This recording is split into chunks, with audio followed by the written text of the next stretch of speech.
Thanks for downloading the In Our Time podcast. For more details about In Our Time and for our terms of use, please go to bbc.co.uk/Radio 4. I hope you enjoy the programme. Hello. In the 5th century BC, a wise man called Kung Fu Tzu said, "Study the past if you would divine the future." This powerful maxim helped form the body of ideas which, more than Buddhism, more than Daoism, more even than Communism, has defined what it is to be Chinese. It's a philosophy that we call Confucianism. Confucius is the Latinization of Kung Fu Tzu, and as well as asserting the importance of learning from the past, it embodies a respect for hierarchy, ritual, and self-cultivation through learning. Confucius said, "Learning without thought is labour lost. Thought without learning is perilous." But who was Confucius, and how did his ideas manage to become the bedrock for a civilization? With me to go over 2,000 years of China's past in the hope of divining the future of Confucianism is Francis Wood, Curator of the Chinese section of the British Library, Tim Barrett, Professor of East Asian History at the School of Oriental and African Studies at London University, and Dr. Curator Liu, Tutorial Fellow in Oriental Studies at Wadham College, Oxford. I'll start with you, Dr. Curator Liu. Just briefly, who was Confucius? What kind of man was he? How did he start teaching? He was a kind of itinerant teacher at the time. He belonged to a class of people who were coming up to the fore of what we call in Chinese as the shi, which is variously translated as the scribes, the knights. Anyway, people who were not actually inheriting a great deal from their family background, but belonged to the noble houses. And they were well educated, and they went around trying to find a job of their own, and they propounded their own ideas. And he wasn't the only one. At that time, in fact, there were quite a lot of other people all propounding their own ideas. But his ideas, with the disciples that followed him, came to dominate China. But at that time, in the early days, it was just one of many. We're talking about very early days. We're talking about the end of the 6th, beginning of the 5th That's century right, BC. yes. What's the evidence? What documents tell us about him? Are you what you've said, are you sure of? Well, I think reasonably sure of what other people say. So much of the material has come down to us, written down, not by himself, but by his disciples. And there are references in the works of other people, such as in Daoist texts, and refer to him with his disciples going around and not always having a very good time. And some of the other schools would tend to laugh at him and say, well, he's not going to get anywhere at any rate. But he did. How would you outline, and I'd like the other two to join in on this, but how would you outline Confucianism for us? What sort of system is it? Well, I think it put a great deal of emphasis on human interaction and a human society. He said, actually, he was a reformist and not really innovator. And he took up a lot of the ideas of the old, allegedly idealized Zhou dynasty, which actually had overtaken and conquered the earlier dynasty, which was much more interested in the supernatural and worship and so on. And he was less interested in that. He said that really people are the most important, and you should think about how you treat people with love or humanity. The word ren, as it's been called, is the sense of caringness, I suppose, if we try to translate it in that way. But I think one of the things that's interesting about him is that he wasn't, I mean, we now think of Confucius as the great innovator. I mean, he wasn't in any way really an innovator. He was expressing views that were fairly commonly held at the time. It's simply because his disciples wrote down what he said that we have this body of literature which gives us the idea that this is something very important. I mean, he stressed the importance of family relations with people within society and so on, but he was just saying what pretty well everybody knew. He was reacting to what he saw as a breakdown of an ideal system. This ideal system lay in the past. Now, two things, Francis. First of all, you say those were ideas around at the time, and yet the time he was wrote, from my swatting up for this programme, we're talking about a time of warring states. He was, we're told, ignored and rather scorned because people were getting on with killing each other and sort of going for territory and that sort of thing. So it would seem to me that to put that message across at that time would be rather radical and not just ideas that were in the air.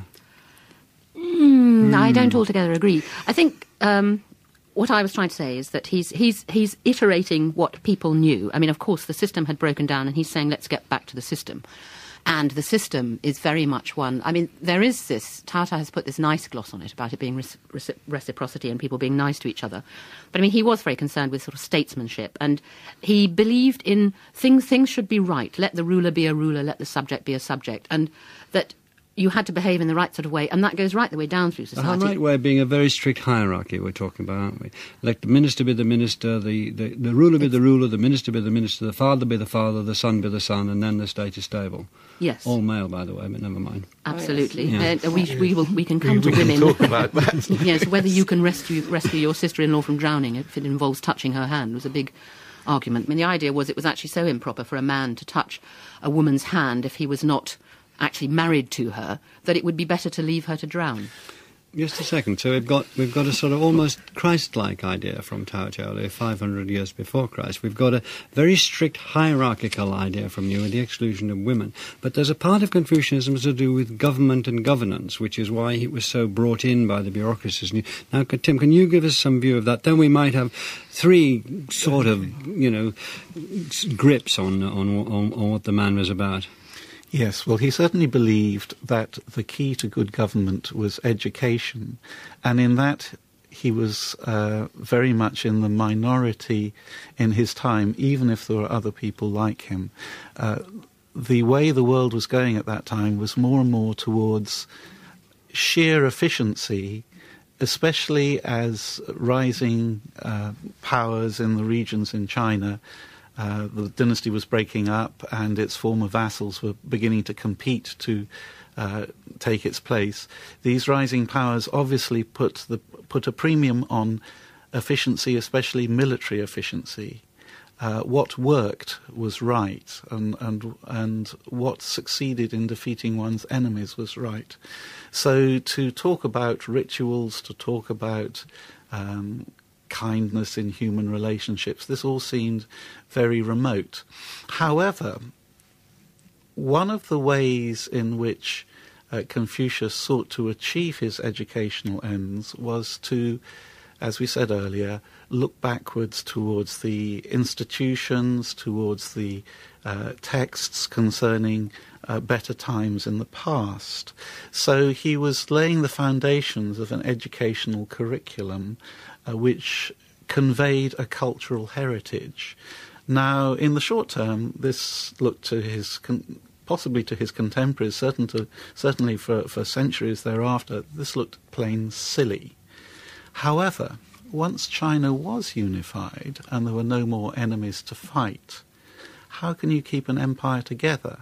The solution, which took some time to emerge, but seems to have held good for a couple of millennia almost thereafter, was the idea of having an elite who were all brought up on the same sort of education, familiar with all the same texts and so forth, who held together because of their cultural knowledge, and who, through their cultural knowledge, gained the kind of prestige which, at least in settled times, allowed them to dominate local society. Right, just before we talk about that, how did the Confucianism survive until it was taken up by the first Han Emperor, really, in about 200 BC? So those 300 years, how did it keep going? There are, as we were told, there are 100 schools in Confucius' day. There were many competing ideas. How did Confucianism get through, Francis? I think it was because of the work of the disciples in recording what he said, and this didn't happen to other philosophers, so they vanish. You don't have so much of a system, and there's really quite a large body of work written by his disciples, always in the form of these little, the master said this, or in response to questions from so-and-so, he said this, that and the other. And he spoke about all sorts of things. Some of the things have been mentioned. He also said odd things like, a gentleman should never wear scarlet at home, and it was also, lots of anecdotes about him were repeated. I mean, for example, it was said he couldn't sleep if his mat was not straight, and all sorts of other details. So you have this body of material about him, and you have his gnomic sayings, which did form, in the end, the basis for the examination system, which created the bureaucracy in China. So it's a body of material about him and what he said, written down by his disciples. So we have this great bureaucracy springing up in China before the Christian millennium began. run by the Confucians. Did they run it well? Can you give us some brisk idea, Tim, on what the principles were of running it? Yes, the bureaucracy itself, funnily enough, came from the heritage of those who were striving for efficiency, and so the theory of bureaucratic management wasn't in itself Confucian, but after the experience of autocracy under that terrible first emperor of China, the man with all those terracotta warriors, I think they were looking for something which would make that kind of totalitarian bureaucracy more bearable. And certainly to have people in the bureaucracy who had been examined not for their ruthless efficiency but for their knowledge of the Chinese heritage was probably a good way of achieving that goal. In the Tang dynasty, the medieval period, 600 to 900 AD, the Buddhism, which had been very much around, surged in, and as it were, for the purposes of this conversation, Tim, took over. Now, what was it doing that Confucianism wasn't doing? How did it push aside Confucianism? Well, I think what it came down to is that the Tang dynasty marked a period of unification after lengthy civil wars, or even when they weren't fighting, there was a standoff between north and south of China, which were independent regimes. So these civil wars had followed on the first period of unification. I think that people were perhaps disappointed that they had an imperial government, but it didn't at that stage seem to work. They were looking for different solutions that worked more on the personal level. So what did Buddhism offer them? It was more populist than Confucianism, wasn't it? It went to the people more directly, as I understand it. Yes, it took some time to do that, but what it offered above all was an answer to questions as to what happens after death. A personal salvation. Personal salvation, a chance of remedying the situation, even if you end up killed in a battle, then there's a chance of a further incarnation or whatever. And in particular, I think, the number of people who died in the fighting who were not cared for as ancestors within the kind of Confucian setting where even the dead are, as it were, still part of the family, but the nameless dead, the wandering ghosts, who would take care of them? Buddhism certainly offered that possibility. I think one does need to stress that the Buddhism that we see in China, especially Tang China, is very different from the original, rather ascetic preachings of the historic Buddha. The Chinese did transform Buddhism enormously so that it would fit in with the Confucian family ways? system. Can you give us some for idea? example, I mean, the Buddhism should be a monastic religion. You should retire from this world and go and live in a monastery in order to practice it, cultivate your faith. Well, that, as Tim was saying, that means that takes you away from your family. And you've got the problem that you must stay within your family because you need to look after your elderly parents, and you also need to keep feeding the ancestral spirits back for 3 generations. Inside the Confucian family? Yes, you must stay, and that was what everybody was in a Confucian family. And your obligations to your ancestors, which means being at home, offering sacrifices, offering food to them, or incense and prayers and so on, informing them what's going on in the household. You can't do that if you're stuck away in a monastery.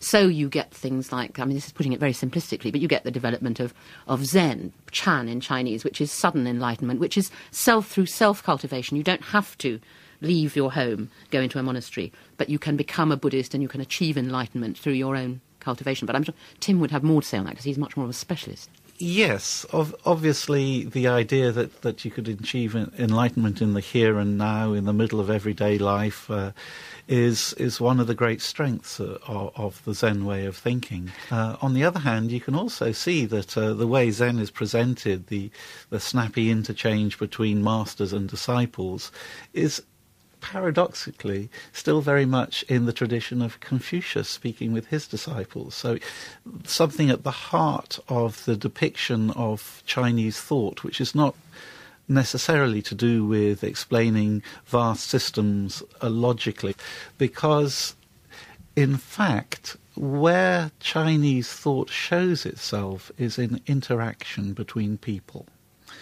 And the depiction of conversations is essential to the image of Zen that it wished to propagate. How did Confucianism, as it were, survive and then, as it were, reassert itself after this period of Buddhism? Had it taken in enough from Buddhism to give it the strength to reach for? But still, what Tim was saying, that not the system, the conversation, the master-pupil, that relationship, that was the reinforced by the Buddhist experience. That marched on, as it were. And we're talking about later on, after this period, after the Middle Ages. For a start, I think at first it was some reaction against that kind of foreignness, and it was sort of the Chinese retrenched a bit and said, really, this isn't working, we ought to get back to our basics. But it had absorbed a lot of these ideas, and what's known as Neo-Confucianism, which really started from about the late... Which didn't completely go back to the basics, but actually tried to incorporate a lot of the ideas that were floating around. About here? That would be about starting from about the 10th century on to 11th and 12th, culminating really in a great thinker, sort of Thomas Aquinas of Confucianism, if you like, a man called Zhu Xi, who lived in the 12th century. And he had a rather different interpretation. He made Confucius less of a state structure and a state institution and made it much more the idea that everybody could participate. It became much more highly individualized. I think he tried to get from the much more sort of politically and politicized sort of ideas of Confucianism as a state sort of institution to the idea that individually, within each person and within each household, you could have a sense of what is right, everybody knowing their places, and so on. What's the continuity here, Francis? What is the continuity that's happening with Zhangzi in the 12th century back to Confucius? And what are things that he's added by plucking different things out and so on? One of the great things about China is the way that the body of literature builds up. I mean, China is the most written wordy society I think that there's ever been. They started being written wordy very early, didn't they? They did indeed, and of course they invented printing, they invented paper and so on, so that they could get their words further. And that reinforced Confucianism, of course, because they could do the business with the paper. One of the great things I think that's interesting is that you get way back in the Han Dynasty, when Confucianism is first being adopted, as it were, as the state cult, if you like. Before they'd actually invented woodblock printing, they had the Confucian text carved in stone. And then you would take rubbings from that with paper so that people could have copies of it. But they always had this great thing about the correct text. And, of course, since people disagreed about things, you get a huge body of Confucian literature, which is people criticising, people working on it and so on. So that you've got, whatever the fate of the cult at any time, you've got this continuous re-examination of the texts. And I think what's important, though, particularly, is at times of crisis, again, you get you get it with the Sung because they're being threatened by the Northerners. Eventually the Mongols take over. You get it again in the 19th century. This re-examination of one's heritage, one's past. And I think one of the interesting things about this sort of 10th, 11th, 12th century thing too is that people in the decoration of their homes, in their dress and so on, were also looking back to the Golden Age. And there was a great fashion for having kind of ancient ritual bronzes of the sort that Confucius might have seen in your home. So Confucianism is getting into all sorts of aspects of home life, not just in the question of your rectitude and your moral conduct. It did affect the reading of everything, as I understand it. The Book of Songs, I'm told, was a key Confucian text, even though a lot of the songs were immoral and bawdy and so on. I wouldn't say immoral, because... Well, that's what my mate said, you said. Bawdy? Yes, I mean, it dealt very frankly, very often, with love and frankly sex. Is often a little camouflage. Yes, it depends. Fundamentalist interpretation would put it. But Confucius himself never actually denied that people's appetites, and that included sex and food and general shelter and everything else. No, I think he had a strong sense about, he himself in the old days had a very strong sense about how the Book of Songs, which were really folk songs as well as other kinds of hymns and poems of all kinds, they really describe the whole of life. And as far as he was concerned, he thought that this really took poetry and the arts as a kind of expression of things which are perhaps too deep, emotionally, to be expressed easily in verbal form. So it comes out in poetry, ordinary prose form. So I think he felt that he loved music as well. So I don't think one should get an idea that Confucius was somehow rather a purely dull old stick. There's one record that of him actually getting so enraptured by some music he heard that he didn't eat or sleep for 3 days. Now, the Zhu Xi, this Neo-Confucian, was quite clear that some of the songs in the Book of Songs, which appear to be bawdy, which in fact earlier on they tried to interpret it by putting a gloss on it. And there's a love song in which the young woman is urging her lover to get out of bed and get out before the household is up and about.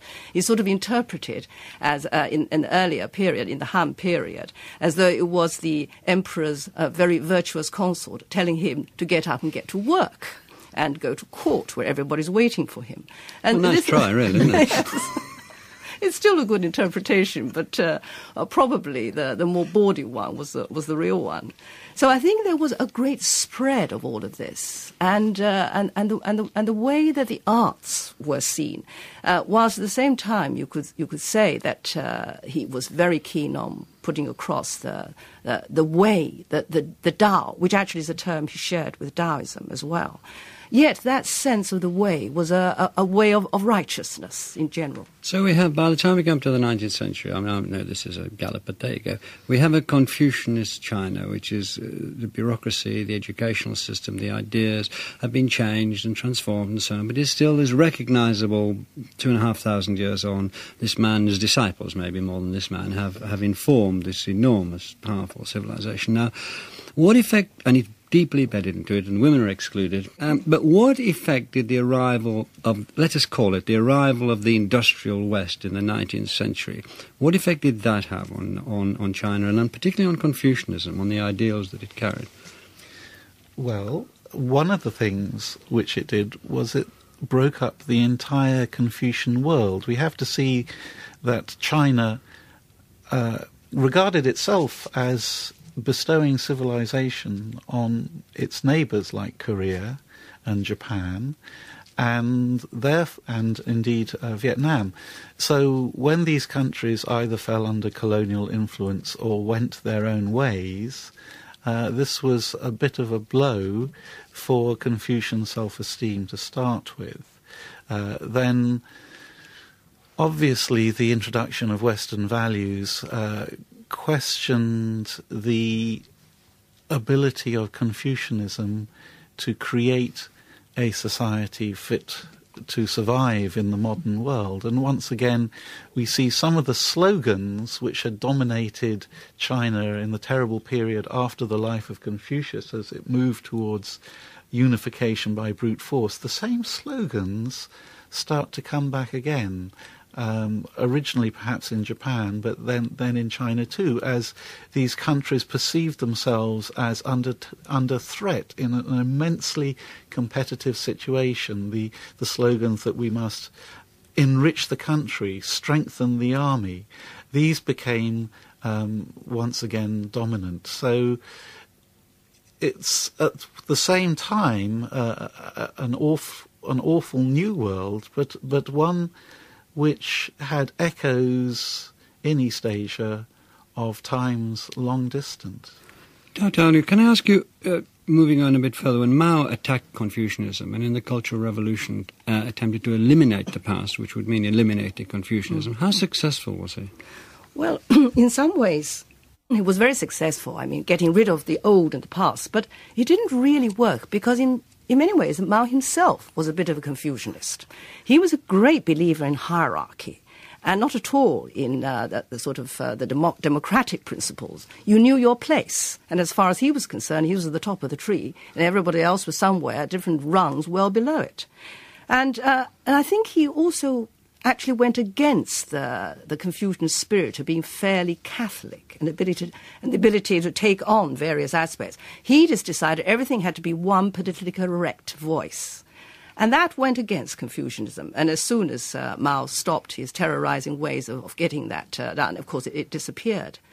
But I think that in some ways, Confucianism during the Mao era was almost kind of strengthened because it was so obviously a lack of this reciprocal attitude towards each other and the sense of caringness for each other as well.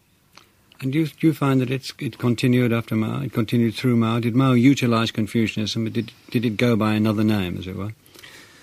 Well, overtly, at any rate, as we're all agreed, he was trying to suppress Confucianism. I think one of the areas where, in fact, Mao seems to have been trapped into, perhaps unbeknownst to himself, in a Confucian way of thinking, was to take on this responsibility of trying to transform China through his own personal effort. Now, one of the distinctive aspects of Confucianism was its belief that great people can transform cultures. Confucius looked back to earlier sage kings, and in his turn was looked back to as a sage himself. However, in the only other case where somebody was, as it were, plucked from obscurity to become the ruler of China's millions, which was at the start of the Ming dynasty after the expulsion of the Mongols, it's remarkable that the emperor at that time, who suddenly found himself, after a life of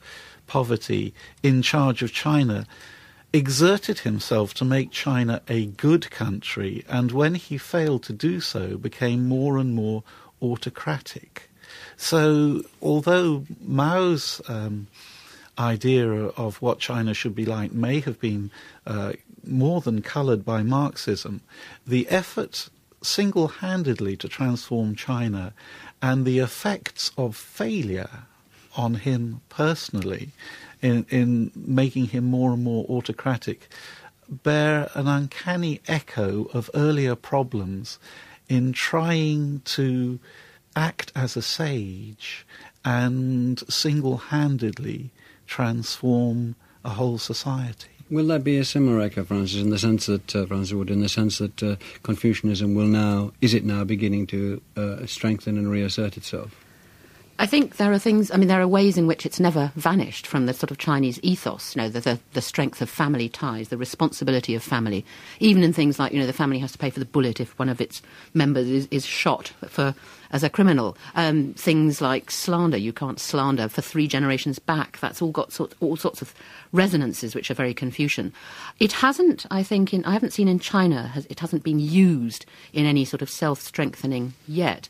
But they have started redoing the rituals at Confucius's birthplace. They play music which is, 3,000 years old and dance to strange rituals. So that I think there will be another coming of Confucianism. As there has been already in places like Taiwan, Singapore, Malaysia, where there's a sense of upholding the old traditions and the old Chineseness. I think it is very identified still. Yes, it's anti-global, isn't it? It's saying we're Chinese and therefore we're Confucian, and it will spread to China. Thank you very much to Taito Liu, to Tim Barrett and to Francis Wood, and thank you very much for listening. We hope you've enjoyed this Radio 4 podcast. You can find hundreds of other programmes about history, science and philosophy at bbc.co.uk/Radio 4.